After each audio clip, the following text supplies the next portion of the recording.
童貞ですけど、もう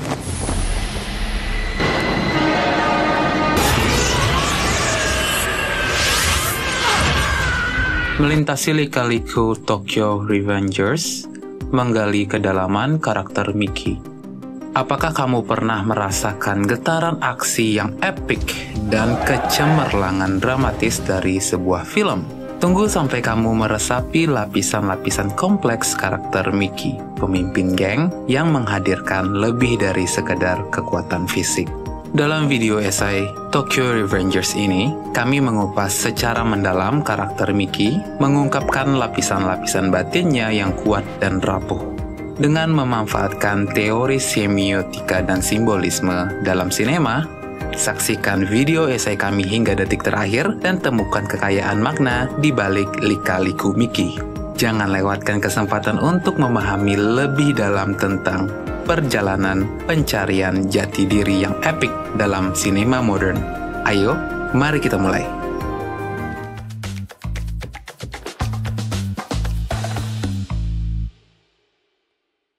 Tokyo Revengers, film yang beraksi namun juga dramatis.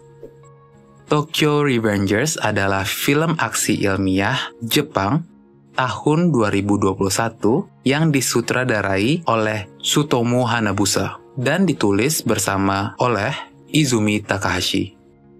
Film ini merupakan adaptasi live action dari seri manga populer dengan judul yang sama, karya Ken Wakui, yang juga diadaptasi menjadi seri anime. Film ini dibintangi oleh Takumi Kitamura sebagai Takemichi Hanagaki, Yuki Yamada sebagai Ken Ryuguchi alias Draken, Yosuke Sugino sebagai Naoto Tachibana, Mio Imada sebagai Hinata Tachibana, Shotaro Mamiya sebagai Teta Kisaki, dan Ryo Yoshizawa sebagai Manjiro Sano alias Miki. Cerita berfokus pada Takemichi, seorang fighter berusia 26 tahun yang melakukan perjalanan waktu untuk menyelamatkan mantan pacarnya, Hinata, dari kematian yang disebabkan oleh geng kriminal Tokyo Manji atau Toman. Produksi film ini diumumkan pada Februari 2020, namun sempat terhenti pada April 2020 karena pandemi COVID-19. Dalam plotnya, Takemichi kembali ke masa lalu, tepat 12 tahun setelah dia hampir terbunuh oleh sebuah insiden. Dalam perjalanan waktu ini, Takemichi berusaha mengubah berbagai kejadian tragis yang menimpa teman-temannya di masa lalu, termasuk kematian Draken dan konflik internal dalam geng Toman. Takemichi bekerja sama dengan Naoto yang selamat di masa kini sebagai detektif untuk mengubah masa lalu dan menyelamatkan Hinata. Sequel film ini berjudul Tokyo Revengers 2 Bloody Halloween Han, diumumkan pada Juli 2022 dan terdiri dari 2 bagian, Unmei dan Kasan. Sequel ini mengadaptasi arc Bloody Halloween dari manga aslinya dan melanjutkan kisah perjuangan Takemichi dalam menghadapi tantangan baru. Dalam sequel bagian pertama, Takemichi kembali harus menyelamatkan Hinata yang dibunuh oleh anggota geng Tokyo Manji. Dia melakukan perjalanan waktu kembali 10 tahun untuk mencegah peristiwa kunci yang melibatkan 6 anggota utama geng Tokyo Manji. Bagian kedua sequel ini melanjutkan cerita Takemichi bertemu dengan Draken yang dipenjara. Draken mengungkapkan bahwa geng Tokyo Manji kalah melawan Valhalla dan Miki membunuh Kazutora Hanemiya serta menjadi pemimpin Valhalla. Takemichi kembali ke masa lalu untuk mencegah kekalahan Toman dan menghadapi pengkhianatan dalam geng. Film dan sequelnya menyajikan cerita yang penuh aksi dan drama serta mengeksplorasi tema-tema persahabatan, pengorbanan, dan upaya untuk mengubah takdir.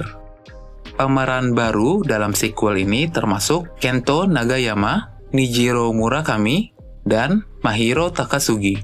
dengan Super Beaver sebagai komposer lagu tema untuk kedua bagian sequel ini. Dengan plot yang kompleks dan karakter yang mendalam, Tokyo Revengers berhasil menarik perhatian penonton dan penggemar manga aslinya.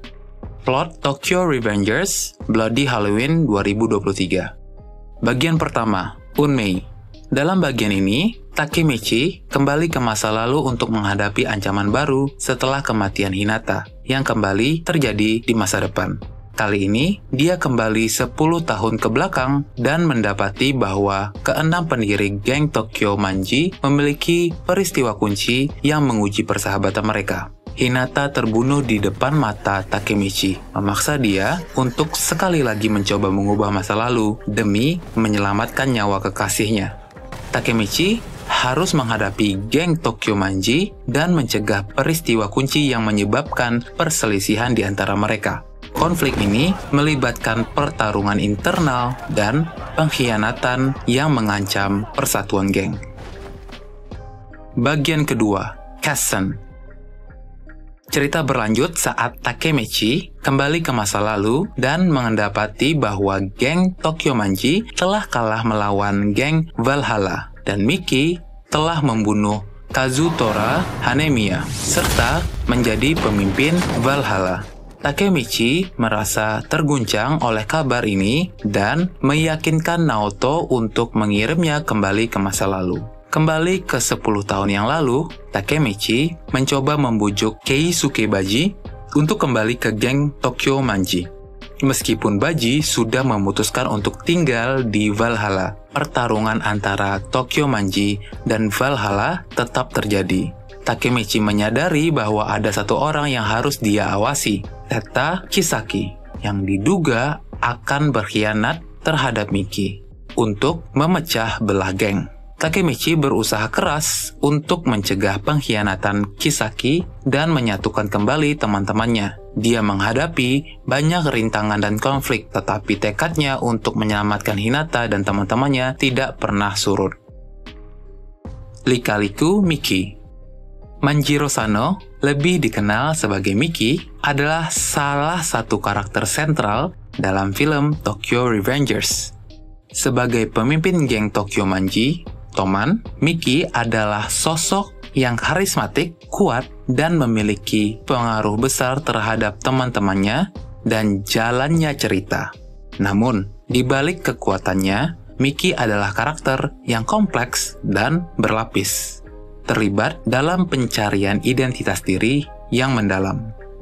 Miki digambarkan sebagai pemimpin yang tangguh dan inspiratif, tetapi juga memiliki sisi rapuh yang kerap tersembunyi. Konflik batin yang dialami Miki seringkali muncul akibat tekanan untuk mempertahankan posisinya sebagai pemimpin serta trauma dari masa lalunya. Hal ini menempatkan Miki dalam pencarian identitas yang tidak hanya berhubungan dengan siapa dirinya sebagai individu, tetapi juga sebagai pemimpin dan teman. Dalam konteks simbolisme dan semiotika dalam sinema, karakter Miki seringkali digunakan untuk menggambarkan tema pencarian jati diri dan perjuangan internal. Roland Barthes dalam bukunya Mythologist berbicara tentang bagaimana karakter dalam naratif dapat menjadi simbol dari perjuangan manusia yang lebih luas. Barthes menyatakan tanda-tanda dalam naratif sinematik sering kali membawa makna yang lebih dalam, melampaui tindakan dan dialog yang terlihat di permukaan.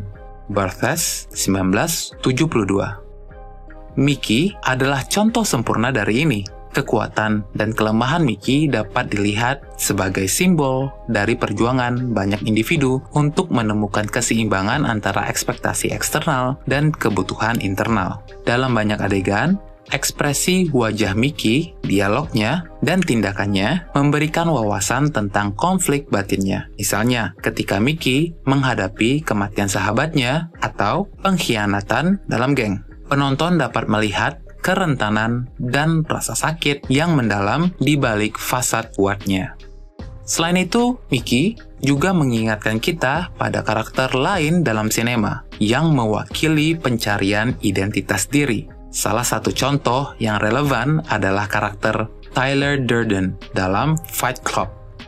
Tyler, seperti Mickey, adalah pemimpin karismatik yang menarik banyak pengikut. Namun di balik itu, dia adalah representasi dari konflik internal protagonis dan pencarian makna sejati dalam hidup. Seperti yang dikatakan oleh David Fincher, sutradara Fight Club, Tyler adalah simbol dari pemberontakan terhadap struktur dan pencarian identitas dalam dunia yang sering kali tampak tidak bermakna. Fincher, 1999. Contoh lain adalah karakter V dalam V for Vendetta.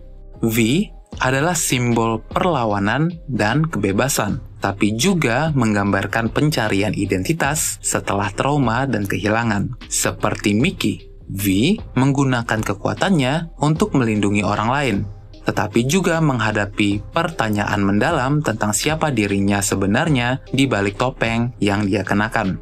Dalam literatur semiotika, Umberto Eco dalam bukunya The Role of Reader, Explorations in the Semiotics of Text, menyatakan bahwa karakter dalam naratif berfungsi sebagai titik fokus di mana makna-makna kompleks dan berlapis dapat dieksplorasi dan dipahami. Eco, 1979. Mickey dalam Tokyo Revengers adalah cerminan dari prinsip ini, di mana setiap tindakan dan keputusan yang dia buat menambah lapisan baru pada pencarian identitasnya. Secara keseluruhan, Mickey adalah karakter yang menggambarkan kompleksitas pencarian identitas diri melalui simbolisme dan semiotika yang kaya dalam sinema. Melalui perjuangannya, penonton diajak untuk memahami betapa sulitnya menemukan jati diri di tengah tekanan dan ekspektasi dari lingkungan sekitar. Seperti karakter-karakter ikonik lainnya, Mickey mengingatkan kita bahwa pencarian identitas adalah perjalanan yang penuh dengan tantangan, namun esensial untuk pertumbuhan pribadi dan pemahaman diri. Konklusi: Tokyo Revengers bukan sekadar film aksi yang memukau, tetapi juga sebuah perjalanan kontemplatif melalui kompleksitas karakter Mickey.